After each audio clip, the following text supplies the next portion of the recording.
So today we're going to be talking about entrepreneurial spirit. And spirit is something which is inside you, needless to say, and therefore something that is authentic. And what else is inside you? Well, my take would be that what's always inside you is your thinking, something you don't see. It's going on all the time. You're checking yourself whether or not what you think and is matching up with the outside world. And then what you say then, of course, reflects the spirit of your thinking. So a lot of people ask the question, what do I need to start a company? Do I have the right spirit? How do I get started? And often when I ask that question, I like to say that in order to understand your thinking, you have to look inside yourself and you have to look at your thinking, sort of like the way I would look at my hand from the outside. So what I invite you to do in the next 15 minutes is to have a look at the way you think, really from the outside, and my job is to hold up a mirror to you so you can see the way you think. So if I were to ask, do you think in order to start a company, you need a good idea? Or I were to say, do you think that in order to start a company, you need money? Or in order to start a company, do you think you need the right people? When I ask that question in classrooms, 99% of the people raise their hand for one or more of the things. And the only person that has their hand up who doesn't think you need a good idea and doesn't think you need money and doesn't think you need the right people is me. So the way I think is that none of those things are something you need. I'm not saying you shouldn't have them, but the point is that I started a company in 1983 with a pretty bad idea, with absolutely no money, and certainly with the wrong people, one of whom was me.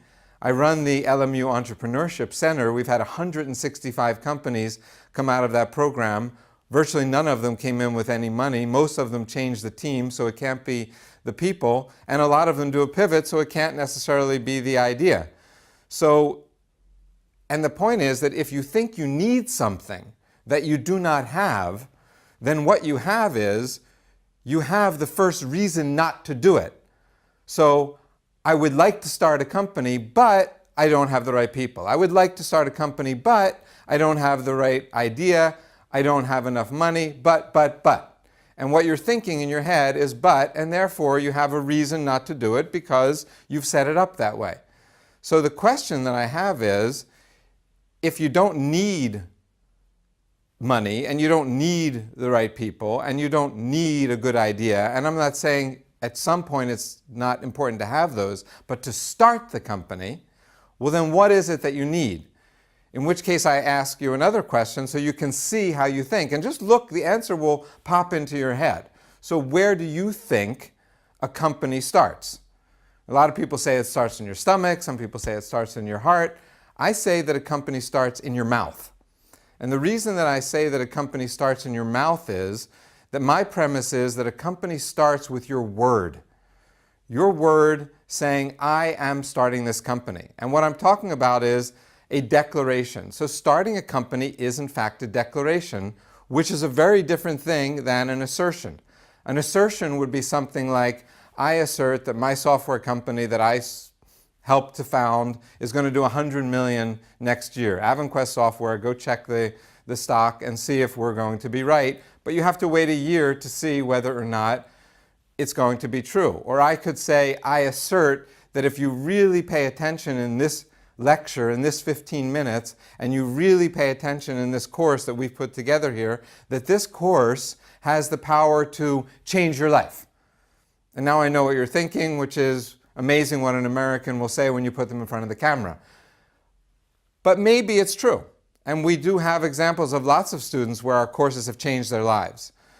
But it's still an assertion. A declaration is something which is true in the split second that you say it. So let me give you an example of a good news and a bad news declaration. I always tell people, bad news must travel fast. If you have bad news, tell me immediately. So let's start with a bad news declaration. A bad news declaration would be when a president of a country or a prime minister in a country or a dictator in a country, someone who has the power. So you cannot make a declaration without power. I could say, I hereby declare you a medical doctor, and that would not mean anything. That would be what's technically known as bullshit. But when a president or a prime minister or a dictator says, I declare war on another country, the state of war is brought into being by the declaration. The split second before, the state of war did not exist, and the split second afterwards, it did exist. Now, if we take a good declaration, at least in my case, that would be marriage. So I'm married for 25 years to the same woman, and if you're not married and you don't know how it works, let me explain it to you. So essentially, you stand next to the person you're going to marry, and then somebody who has the power actually says, at least in the United States, the rabbi or the priest or the minister of the justice says, by the power vested in me, by the state of California or whatever, I now declare you man and wife, man and man, I now declare you married. And in the split second before the declaration is made, you are not married, and in the split second afterward, you are married. And before that person does that, he or she turns to the audience and says, if anyone here knows of any reason why these two people should not be wed, speak now or forever hold your peace. Now that's a long time. And why does he or she say that? Because he or she understands the power of their word. That in just a moment they're going to say, I now declare you married, and the lives of those two people are going to be altered forever. And before they do that, they ask the people and they say, do you? And then comes the deal. It's like a business deal. Do you take this person to be your lawfully wedded husband or wife? And then come the terms. In sickness or in health, for better or for worse, till death do you part. Is that a sure thing? Well, only the death part is a sure thing. And that's the point. There was an Irish poet that said, I threw my hat over the wall and I had no choice but to follow. It's that commitment to the act of throwing your hat over the wall. This is the declaration. This is where a company gets started, and this is where the entrepreneurial spirit comes from. And the question is really, says who? I mean, who says that declaration? And my point is, what's really important is what you're saying to yourself. If you're telling yourself, I can't do this, this isn't going to work, I don't have the right people, I don't have enough money, I don't da-da-da-da-da, that conversation is going to get directly in the way of you achieving what it is you want to become. And how do we become something? How do you become an entrepreneur? Well, a lot of people think it works this way. For example, if I want my daughter, when she's real little, to become a ballerina, the first thing I do is I go out, she has to have what a ballerina has, then she does what a ballerina does, and eventually she'll become a ballerina. So I go out and I get her the little pink tutu, and then she does what a ballerina does, and I go to the recital and I watch her dance, and at Christmas time I clap for her, and eventually she will become a ballerina. Except almost none of those millions and millions of little girls and boys who learn ballet when they're really little ever become ballet dancers. And what I'm saying is that entrepreneurship and starting something works just the other way. You give your word that you are starting this company, and with this declaration, you become an entrepreneur. And because you are an entrepreneur, everything you do is what an entrepreneur does, and if you do it long enough, in the end, you will have what an entrepreneur has. And really, the question you want to face yourself, a lot of people don't do what they really want to do because they are afraid they're going to fail. And we talk about failure in another session. But it's not so much the question of whether or not you're going to fail. It's much more the question of defining success. So what does success really mean to you?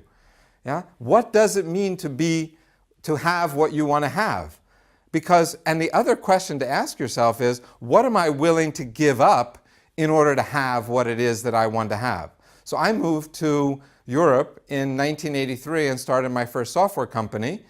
And today I don't live in the United States. I am still very much in touch with my family, I'm in touch with my friends, but I gave up living in the United States because I wanted to have what I wanted to have, which was here. And so it's very important for you to get clear, what is it that success means to you? For one company, it might be becoming a unicorn. For another, it might simply be starting a great social business which is going to change the world. For another person, it might mean being independent and doing and choosing to do what they want to do. That's what's important, to be clear about what it is that you want to do, because then you can be authentic. And now we come to the point, which is that whatever it is that you believe you want to do, you are going to have to convince other people that this is something to come along with. So the job of an entrepreneur is to have a vision, to see what other people do not see, so that they can go on the mission with you. And if I go back now to my original premise, which is, how do you think? Let me ask another question. Do you want to be a salesperson? Now, when I ask this question in class, and if I turn around and I say, who wants to be a salesperson? Almost no one puts their hand up. And when I ask why don't they want to be a salesperson, people start calling out reasons like, I don't believe salespeople, they're dirty, rotten, lying cheaters. Yeah, so my question is, what's the conversation that's going on in your head when I ask you, do you want to be a salesperson? Because, for those of you who aren't married, guess what? You have a big sale coming up. Right? He or she is not going to marry you. If you walk in and say, hey, you look pretty good, I look a little bit better, but, why don't we get hitched up? We've been going out for a while. Maybe it'll work, maybe it won't. Let's see how it works. If it goes well, we'll do it. If not, we'll try something else. That's not a good sales pitch. A good sales pitch is, I love you madly. I don't want to spend another day of my life without you. Will you marry me? And by the way, don't try this at home if you don't believe it. And that's what sales is. Sales is being authentic. Sales is about giving your word and standing behind your assertions that you are going to keep your word. And that is what people see. That is why when two people stand next to each other and they give their word and they say the words, I do take this person, and the other one says, I do take this person, that everybody gets goosebumps and everyone starts to cry, because it's moving to watch people authentically give their word to one another. And that's what you need to do in order to be successful. And when you do that, your spirit comes out. And so what I'd like to leave you with today is something called a business concept called the quantum leap. It's not mine. It's from a book called U Squared, Y-O-U Squared. And the concept of the quantum leap is the following. It's a formula. It's not the physics quantum leap, but it has some similarities. And the formula is the following. No more time plus no more energy equals a huge breakthrough in productivity. Now the first question is, do you believe that no more time plus no more energy can lead to a huge breakthrough in productivity? And the second thing is, you have to be looking for it. So when I say, do you believe it, do you know that it's true? So my job is to say, yes, it is true. And what I mean by that is to know something.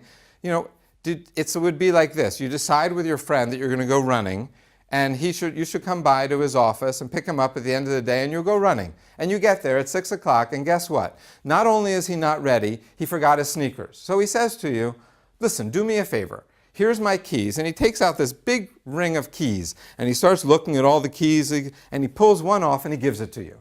And he says, you know where my apartment is, run over there, grab I know there's no elevator, 3 flights of stairs, I'm really sorry, I'll pay for dinner. You say, well, that's a pretty good deal.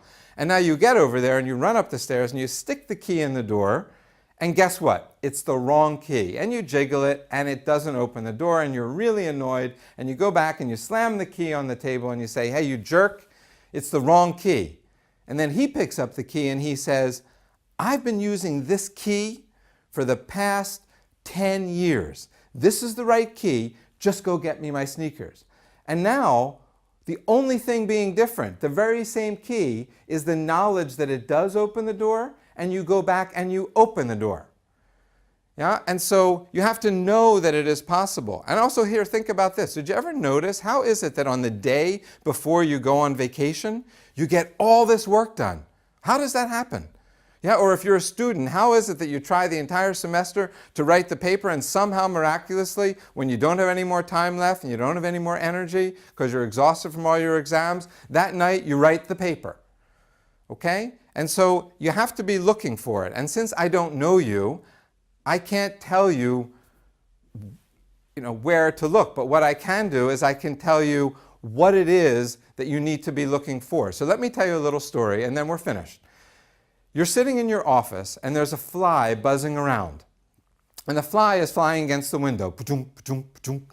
You've seen that. And you know the result will be when you come into your office tomorrow, the fly will be dead on the windowsill. So what would be the quantum leap for this fly? No more time plus no more energy equals a huge breakthrough in productivity? Well, it would be this. You see, this is an amazing fly. It's flying against the window 7 times every minute. So the quantum leap would be that in between revolution number 6 and revolution number 7, when 6 against the window and then he or she backs up, that in that split second, which is so little time and with almost no energy, the fly simply turns 90 degrees. And now, with the same time and the same energy, the fly flies out the open door right there. Just that little turn. That's the quantum leap. And as I said, since I don't know you, and I may not get to know you, I can't tell you, what it is that is your quantum leap, but what I can say is this. Why was the fly flying against the window? Because the fly didn't see the window. My question to you is, what is your window that you are flying against every day that's keeping you from starting the business you want, from getting the guy you want, getting the girl you want, doing what it is you really want to do in your life, where at least if you knew it was a window, you would stop flying against it? Well, as I said, I can't tell you what your window is, but I can tell you where to look for it. And here's where you look. Fish swim in water, but they don't see the water. People swim in their thinking. People swim in conversation. And if you don't know what conversation I'm talking about, it's the one that says, I don't want to be a salesperson, or I don't think I need this, or when is this video going to be over? That conversation. Start looking at the conversations going on in your head that are saying, I can't do this, I don't have enough, this is not, all of those things. And be careful, because as long as the person who's saying you can't do it is not you, then your spirit will take you there. Thank you.